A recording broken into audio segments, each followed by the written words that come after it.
আসসালামু আলাইকুম। সুপ্রিয় দর্শক মণ্ডলী, ফিলিস্তিন যেতে চান 100 নার্স। সুপ্রিয় দর্শক মণ্ডলী, অত্যন্ত ভালো একটি খবর, সুখবর, ভালো খবর। আলহামদুলিল্লাহ, বাংলাদেশের মানুষের হৃদয় কত বড় সেটা এখানে প্রমাণিত।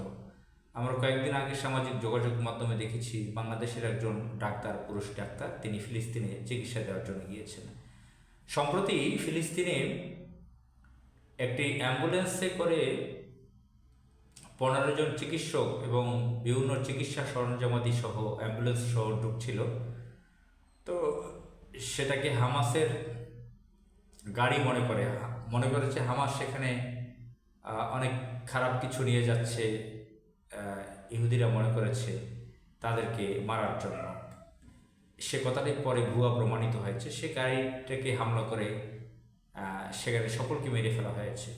ফিলিস্তিনে 50,000 নারী খুব উচ্চ স্বাস্থ্য ঝুঁকিতে আছেন, যারা গর্ভবতী, প্রেগনেন্ট, সন্তান সম্ভবা, তাদের পেটের বাচ্চা খুব ঝুঁকিপূর্ণ অবস্থায়, তারা খুব ঝুঁকিপূর্ণ অবস্থায়। সেখানে হাসপাতাল নেই, চিকিৎসার ব্যবস্থা নেই, চিকিৎসক নেই, চিকিৎসার সরঞ্জামাদি নেই। তো সেখানে চিকিৎসকরা যাচ্ছিলেন আন্তর্জাতিক আইনে, জাতিসংঘের আইনে এরকম যেতে পারে, তো সেখানে যেতে দেয়নি সেই বর্বর অসভ্য জিউ জাতিরা, ইহুদিরা। তো তাদেরকে মেরে ফেলেছে। এরকম প্রায়ই আমরা শুনি, হাসপাতালে মেরে ফেলছে, স্কুলে মেরে ফেলছে, বিয়ের বাড়িতে, মসজিদে, বিভিন্ন অ্যাম্বুলেন্সে হামলা করে মেরে ফেলতেছে মানুষ, নিরীহ মানুষদেরকে, চিকিৎসকদেরকে, নার্সদেরকে। তো যেখানে তামা বানিয়ে ফেলেছে, আগুন বারুদ বানিয়ে ফেলেছে মাটি ফিলিস্তিনে, সেইখানে বাংলাদেশ থেকে প্রায় 8,000 মাইলেরও বেশি, কিলোমিটারের বেশি, 8,000 কিলোমিটার বা 8,000 মাইলেরও বেশি বাংলাদেশ থেকে ফিলিস্তিনের দূরত্ব। বাংলাদেশের সিলেট এলাকার 100 নার্স সেখানে চিকিৎসা দিতে, মা বোনদের চিকিৎসা দিতে যেতে চাচ্ছেন। আলহামদুলিল্লাহ, তাদেরকে আল্লাহ কবুল করুক। দৈনিক যুগান্তরে সিলেট ব্যুরো থেকে 13 এপ্রিল অনলাইনে প্রকাশ করা হয়েছে। আগামী দিন 14 এপ্রিল হতে এটা হার্ড কপিতে আসবে। শিরোনাম হচ্ছে, ফিলিস্তিনে যেতে চান সিলেটের 100 নার্স। ফিলিস্তিনের গাজায় ইসরায়েলি বাহিনীর চলমান হামলায় আহতদের বিনামূল্যে চিকিৎসা সেবা দিতে চান সিলেটের 100 নার্স। স্বেচ্ছাসেবী হিসেবে সেখানে কাজ করতে সরকারের সহযোগিতা চেয়ে রোববার দুপুরে সিলেট জেলা প্রশাসক বরাবর স্মারকলিপি দিয়েছেন তারা। শিক্ষার্থীদের পক্ষে এ স্মারকলিপি জমা দেন নর্থ ইস্ট নার্সিং কলেজের রেজিস্টার্ড মিডওয়াইফ আয়েশা সিদ্দিকা প্রিয়া। ইতিমধ্যে সিলেট বিভাগ থেকে গঠিত দেশের বিভিন্ন নার্সিং ইনস্টিটিউটের নার্স ও নার্সিং শিক্ষার্থীদের নিয়ে 100 জনের একটি টিম করা হয়েছে। নার্সিং শিক্ষার্থীরা বলেন, আমরা গাজাতে যেতে চাই হতাহত মানুষের বিনামূল্যে সেবা দিতে। যেহেতু আমরা মেডিকেল পার্সন, যুদ্ধে অংশ নিতে না পারলেও যারা আহত হয়েছেন তাদের সেবা দিতে পারব। সিলেট বিভাগ থেকে গঠন করা এই টিমে দেশের বিভিন্ন নার্সিং প্রতিষ্ঠানের শিক্ষার্থীরা আছেন। সরকারের সহযোগিতা চেয়ে প্রধান উপদেষ্টা সহ 6 উপদেষ্টা বরাবর স্মারকলিপি জমা দেওয়া হয়েছে। পাশাপাশি স্মারকলিপিতে বৈষম্য বিরোধী ছাত্র আন্দোলনের আহতদের সুস্থতা কামনা করা হয়। আলহামদুলিল্লাহ, তাদেরকে কবুল করুক মহান আল্লাহ তাআলা, তাদের মর্যাদা বাড়িয়ে দিক, তাদের নেক হায়াত দান করুক। বাংলাদেশের মানুষকে নিয়ে তো অনেক সমালোচনা বাংলাদেশেরই করে থাকেন। খুব ভালো একটা খবর, যেখানে বাংলাদেশের বড় বড় হুজুররা, নামকরা মাওলানা, নামকরা আলেমরা মুরগির, গরুর গোশের ঝোল খাওয়া নিয়ে ব্যস্ত থাকে, পটলা নিয়ে ব্যস্ত থাকে। কথা আমার বলতে দ্বিধা নেই। আলেম সমাজ হিসেবে যারা পরিচিত, তার বড় একটা অংশ হচ্ছে চরম সুবিধাভোগী।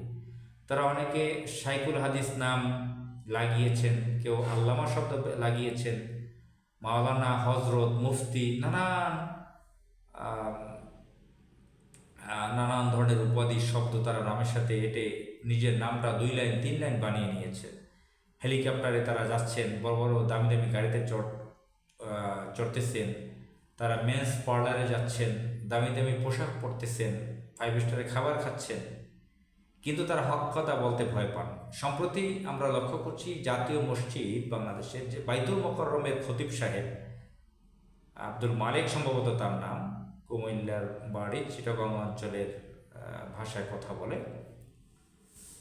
তিনি কওমিয়া লাইনের হাদিস হাদিস বিশারদ একজন। তিনি নাকি এত হাদিস জানেন, এত বড় হাদিস বিশারদ বিশ্বে খুব কম আছে।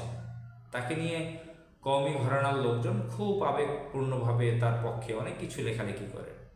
আমরা দেখলাম গাজা মার্চ ফর গাজাতে সৌহার্দিতে যে আয়োজনটা হয়েছে, সেখানে তিনি মঞ্চে প্রোটোকল অনুযায়ী বাইতুল মোকাররমের খতিব হিসেবে সেখানে যেতে পেরেছেন। তাকে দায়িত্ব দেওয়া হয়েছিল একটি মোনাজাত পরিচালনা করার জন্য। তিনি মোনাজাত পরিচালনা করতে পারেননি। যে গ্রাম্য একটা মসজিদের যে মুন্সি মৌলবী হুজুররা যেটা পারে, সেটাও তিনি করতে পারেন নাই।